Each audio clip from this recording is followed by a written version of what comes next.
వారణాసి తర్వాత ఏంటి అనేది వారణాసి విడుదల తర్వాత ఆలోచించడం కంటే ఇప్పటి నుంచే ఒక ప్లానింగ్, ఒక విజన్, ఒక పద్ధతి ఉంటే బెటర్ అని ఫిక్స్ అయ్యాడు సూపర్ స్టార్.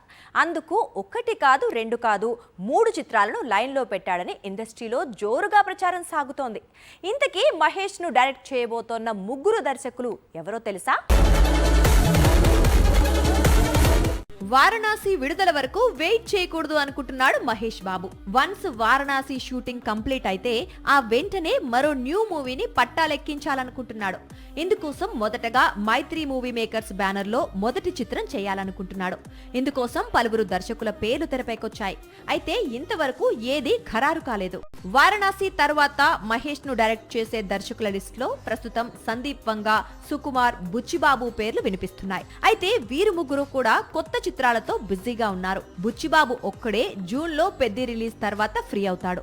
ఇమీడియట్ గా మహేష్ మూవీ కోసం రంగంలోకి దిగుతాడా లేదా అన్నది కొద్ది రోజుల్లో క్లారిటీ వస్తుంది. మరోవైపు సందీప్ వంగా కూడా ప్రస్తుతం స్పిరిట్ పనుల్లో బిజీగా ఉన్నాడు. సుకుమార్ మెగా పవర్ స్టార్ తో మూవీ చేసేందుకు సిద్ధమవుతున్నాడు. వారణాసి లాంటి ప్రాజెక్టు తర్వాత పెరిగిన మార్కెట్ ను దృష్టిలో పెట్టుకుని సినిమాలు తీయాలని మహేష్ ఫిక్స్ అయ్యాడు. అందుకు తగ్గట్టే పాన్ ఇండియా మేకర్స్ తో సూపర్ స్టార్ చేతులు కలిపే అవకాశాలున్నాయి. సాక్షి టీవీ ప్రసారాలను నిలిపివేయటం చట్టరీత్యా నేరం. సాక్షి టీవీ ప్రసారాల కోసం మీ స్థానిక కేబుల్ ఆపరేటర్ను వెంటనే సంప్రదించండి. DTH లో, ఇంటర్నెట్లో కూడా సాక్షి టీవీ ప్రసారాలను వీక్షించవచ్చు.